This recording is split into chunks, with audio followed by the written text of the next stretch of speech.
As diferenças do mangá de Hanyou no Yashahime e do anime continuam nesse vídeo, porque além de transformações diferentes para as Yashahimes, nós temos mudanças bem consideráveis no passado. Vocês conseguem imaginar que Yao Aragi estava morta esse tempo todo? E conseguem imaginar Riko e Sesshomaru juntos? Pois é, esse é o tipo de coisa que tá rolando no mangá se você não tá sabendo, então continua até o final do vídeo para você ficar sabendo. Olá meus queridos, eu sou o Avalon das páginas Avalon Geek e eu tava morrendo de saudade de gravar esse tipo de vídeo aqui com vocês. Mas enfim, voltei e resolvi voltar com a tão prometida continuação das diferenças do mangá e do anime. Para quem não tá acompanhando, saibam que os membros do canal tem acesso exclusivo a esses vídeos de narrativa dos capítulos do mangá. E aqui eu vou trazer algumas diferenças relacionadas aos capítulos 5 a 8. Então na primeira parte de diferenças nós falamos dos primeiros 4 capítulos, que eu vou deixar o link aqui no card se vocês não viram. Aquele vídeo é muito importante para vocês entenderem, porque aqui a gente vai continuar com algumas diferenças, narrando resumidamente alguns acontecimentos. É justamente no comecinho do capítulo 5 que a gente tem a informação que a partir de agora a Toa vai passar a usar como sua arma uma réplica quebrada da espada Kikujumonji, diferente dos capítulos anteriores onde ela estava usando uma espada que ela havia recebido da Setsuna. Então agora ela se parece muito mais com a versão do anime. Também devo dizer para vocês uma coisa muito interessante, porque no mangá a gente tem algumas cenas mais corriqueiras, mais do dia a dia da vida das meninas, que são muito interessantes da gente acompanhar.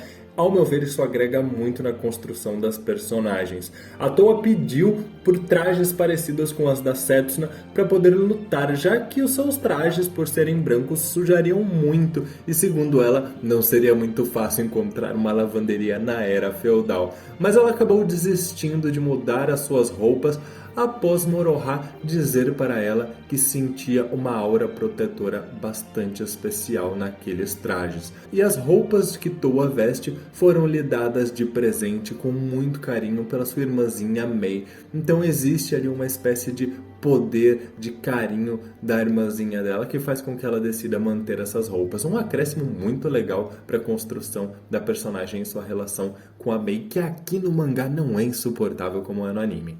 A Setsuna se culpa por não resistir ao poder da borboleta dos sonhos e não poder se divertir por estar ao lado de sua irmã. Porque se vocês não se lembram, a borboleta dos sonhos aqui ela não só roubou as memórias, mas também os sentimentos da Setsuna. Então a justificativa dela não poder expressar tanto emoções, dela ser um pouco mais contida, é por conta da influência da borboleta. As meninas inclusive são abordadas por Kuga, Miroki e Yao Aragi. Eles pretendiam verificar os poderes das meninas e contar a elas o que eles sabiam. E é aí que muita informação chega pra gente. A gente fica sabendo que a região onde está o vilarejo da Kaede era protegida por uma barreira que foi erguida por Jaken. Essa barreira pretendia proteger as meninas de serem detectadas por yokais. Então Jaken, após tentar protegê-las lá naquele palácio onde elas viviam com as mulheres sem rosto, acabou erguendo essa barreira ali próximo do vilarejo da Kaede para proteger as meninas, porque ele ficou muito ferido por conta da batalha contra Konton e Homura. Ele foi salvo graças a Miroki em troca de algumas informações, e é aí que a gente fica sabendo várias das coisas que eu tô contando para vocês.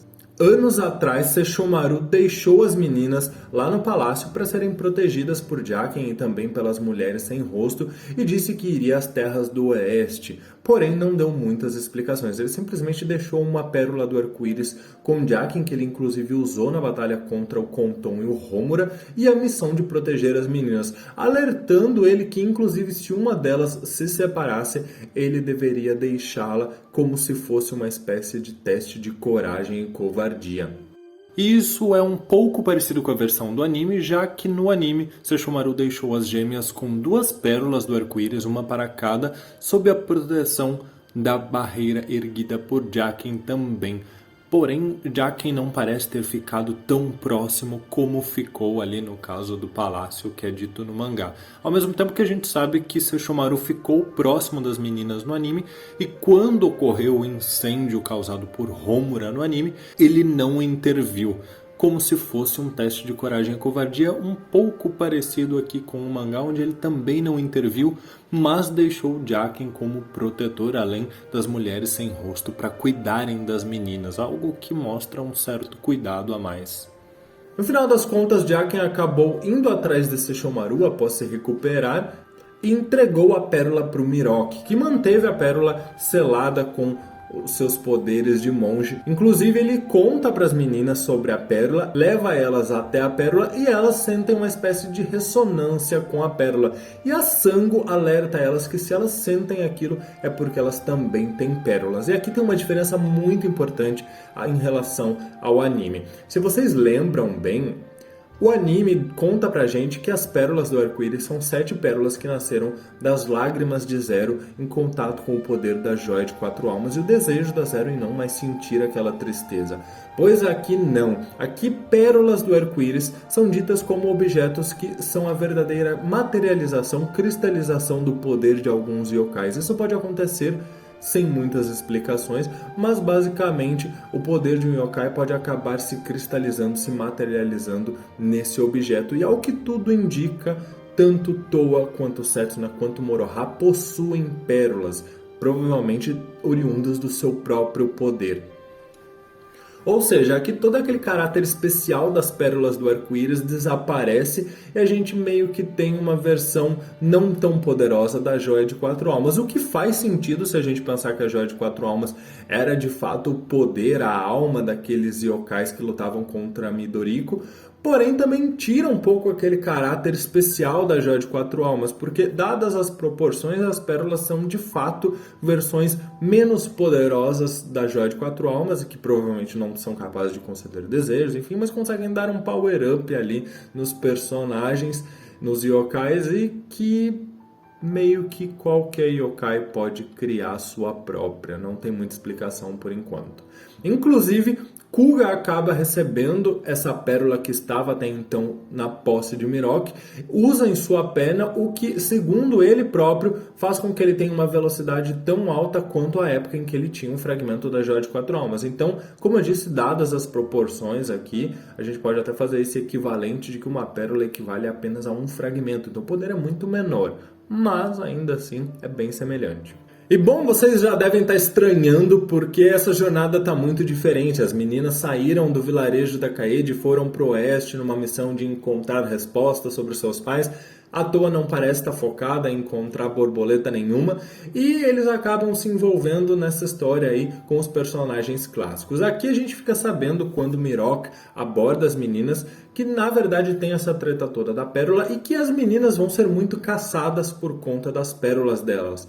Mas elas também estão ali sob a proteção de uma outra barreira que foi construída pelo Miroque, né? E é aí que Totetsu, acompanhado de Jakotsumaru e Tokotsu, acaba rompendo essa barreira. Isso porque, segundo o próprio, aquela barreira era diferente, era construída por um humano. Então foi mais fácil para ele perceber o poder das pérolas e romper aquela barreira. E por falar de Totetsu, ele tem uma forma mais humanoide aqui, que ele julga ser mais bonita, que não dura muito, mas é interessante da gente ver. Ao mesmo tempo é confirmado no momento em que ele acaba enfrentando esses personagens todos, especialmente Miroque e Setsuna, que ele possui um buraco do vento em sua garganta. Então, se vocês lembram lá do episódio 13 do anime, que ele usava aquele poder de sucção contra o Miroque e a Setsuna, aqui é dito pra gente que de fato é um buraco do vento. Inclusive o Totetsu, coitado, ele acaba morrendo porque ele é destruído pelo próprio buraco do vento após ter uma verdadeira explosão do seu próprio poder ao ser envenenado pelo sangue da Setsuna. Muito parecido com o que acontece no anime, mas que gerou resultados muito mais graves aqui. Assim como no anime, Tokotsu estava num estado praticamente de morte, aqui ele é também uma caveira gigantesca, mas não tem nada a ver com a Moroha. Não é nos dito exatamente o que aconteceu, simplesmente que haviam rumores de que ele havia sido morto. E ele está sendo acompanhado por seu filho Jakotsumaru, juntamente aqui com Totetsu. Jakotsumaru aqui enfrenta Kuga, porém o próprio Kuga acaba matando ele facilmente a partir do momento em que diz que estava apenas analisando os movimentos dele. Inclusive foi muito legal ver o Goraishi de volta à ação. Ah, como a gente queria ter visto isso no anime, não é mesmo? Pois é, aqui o Kuga luta.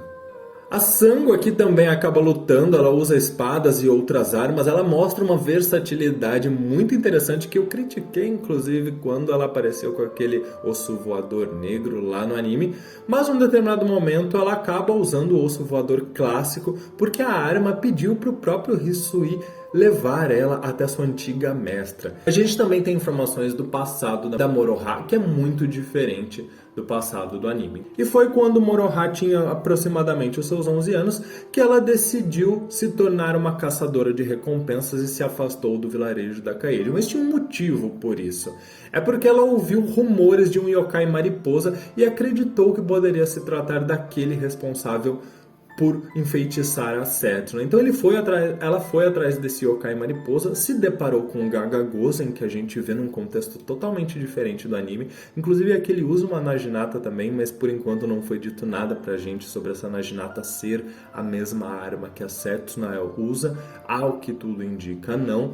Mas foi ao lutar contra Gaga Gozen, quase ser morta por ele, que ela acabou sendo salva por Yao Aragi. A Yao Aragi interviu, ajudou a Moroha, dando a ela a armadura de rato de ferro e fazendo com que ao usar essa armadura ela despertasse os poderes das garras retalhadoras de alma, uma técnica que ela herdou do seu pai, conseguindo derrotar o yokai mariposa.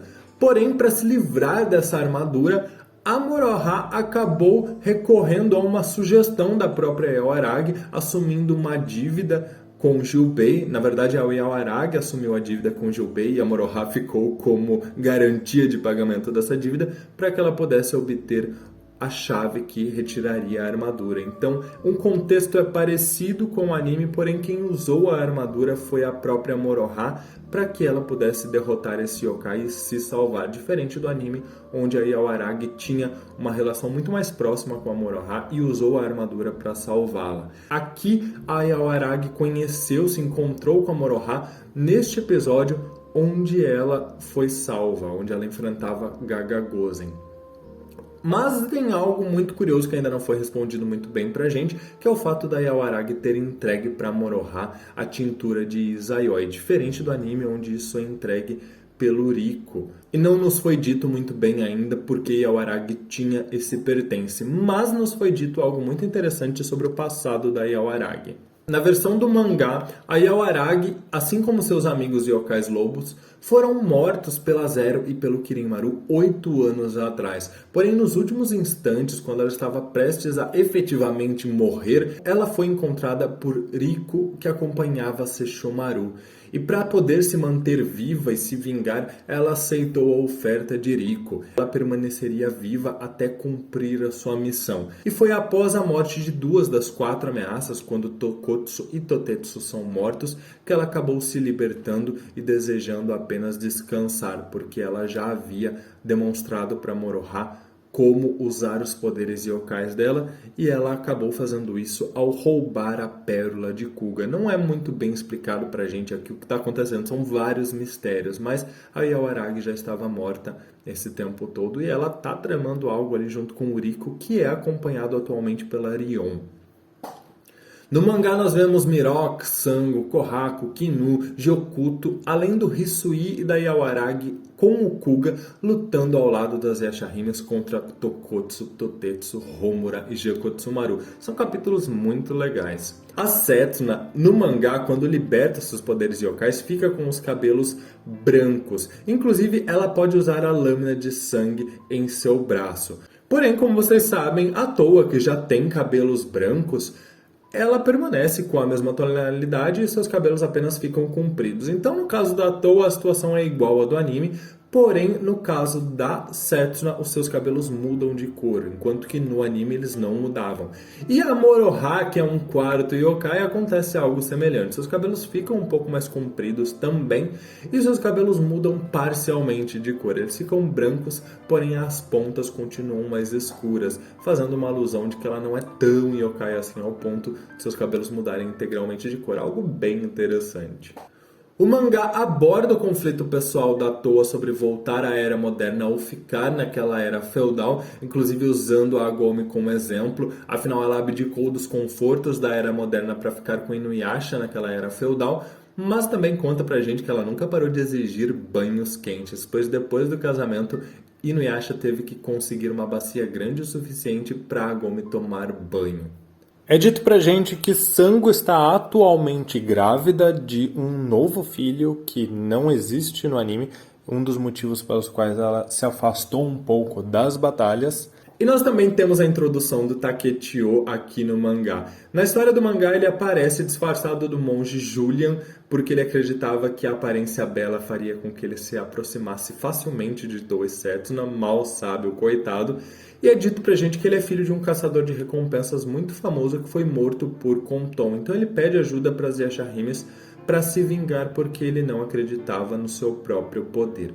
A Toei e a Setsuna decidem ajudar o Takechio porque se lembram que o Konton junto de Homura foi responsável por atacar o palácio. Aliás, a Setsuna não lembra, mas a Toa lembra e ela acaba concordando. Então ele foi um dos pilares para a separação das meninas, enquanto que a Moroha acaba aceitando por conta de uma recompensa. É interessante que no capítulo 8 a Moroha já consegue a quantia suficiente após elas derrotarem o Totetsu e o Tokotsu para quitar a sua dívida, mas à toa ela fica tão interessada em um item que vai permitir que ela tome banho em águas quentes, que ela esquente a água rapidamente, que ela acaba gastando uma parte do dinheiro com isso, então ela ainda tem uma pequena dívida. E bom, pessoal, essas são algumas das diferenças mais importantes em relação aos capítulos 5 a 8, vocês devem ter surtado, porque é muita coisa. Espero que vocês tenham conseguido acompanhar e continuem dando apoio para o canal. Inclusive, comentem aqui se vocês querem a parte 3 com mais diferenças. Desculpa novamente por ter demorado tanto a trazer esse vídeo. Muito obrigado por tudo, um grande abraço e até mais!